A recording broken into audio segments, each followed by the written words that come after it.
You're out of your head. Do you think so? I'd like to see your story published as much as you would. Oh, now, Mr. Brandisher, I wouldn't want to die with a lie on my lips if I were you. However, it's your choice. Killing me won't get your story published.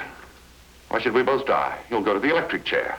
Well, the electric chair might be the incidental result, but you can just bet your bottom dollar my story will be published so fast your head would swim. That is, if it were here to swim, which it won't be. Now, Miss Burroughs, you've taken my criticism much too seriously. As a matter of fact, your story isn't bad. It's quite... That is, the writing itself isn't bad. And you can see for yourself the situation is convincing. A little unusual, perhaps. Yes, I can see that it might have happened. Viewed from many directions. Viewed from the muzzle of a gun? The plot isn't bad. Why, we've published stuff. What was that word again? We published stories, much less. Much less convincing, perhaps? Yes, that's it. Much less convincing. I'll bet. You know, your death will bring me fame of a sort.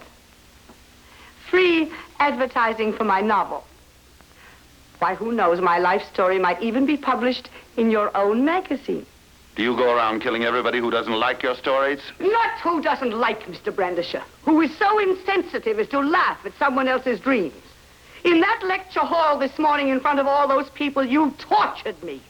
You reached into my innermost thoughts, tore them out, and held them up wriggling. Now listen to reason, Miss Burroughs. If it means so much to you, I think I can arrange to have your story published. In my own magazine. Your name on the front cover. Would you like that? I'll telephone the editor-in-chief right now. You won't move. You may not think I'm a good writer, but I'm not a moron. I'll tell him I've made a wonderful discovery. Finesse hasn't made a real discovery in years. 2 whole years. Poor Finesse. A letter from you might be just as effective. Ah, yes, of course.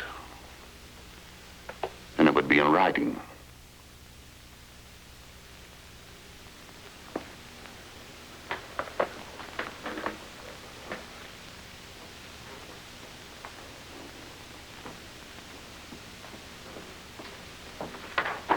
In your handwriting.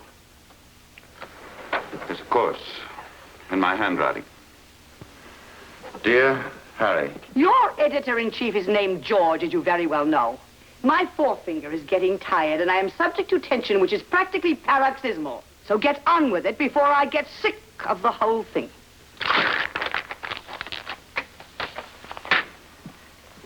Dear George, I have had a really amazing experience up here in the Green Mountains. I have met a really exceptional writer who has written a really terrific story. You're a very unconvincing writer, Mr. Brandisher. I will dictate the letter.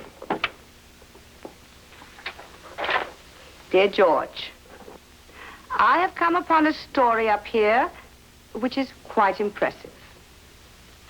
The character and the plot are dramatic and believable. You do believe it, don't you? Oh, yes. Yes, I do, Miss Burroughs. The climax is an exciting but a natural evolution.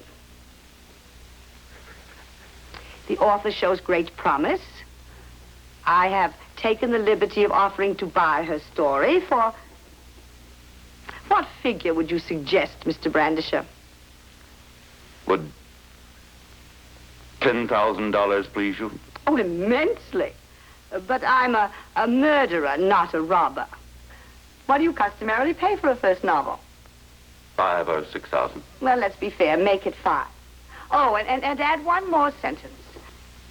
I would like to see the first installment in our next issue.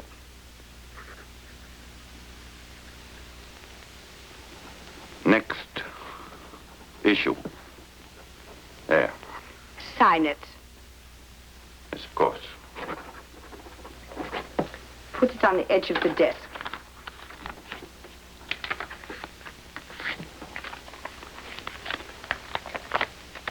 Now, will you please put down that gun so we can be friends, Miss Burroughs? Certainly. The Honorable Mr. Brandisher, hero.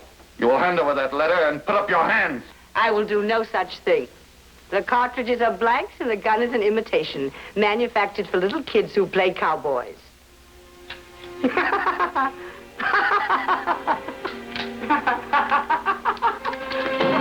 won't get away with this. I'll take that letter by force. Oh, you just try it. I'll scream the neighborhood down. I'll telephone George Pearson tomorrow. Oh, you do it, I'll make such a fool of you, you'll wish you'd never been born. A man over 6 feet tall held at bay with a child's toy pistol. Very unconvincing, wouldn't you say?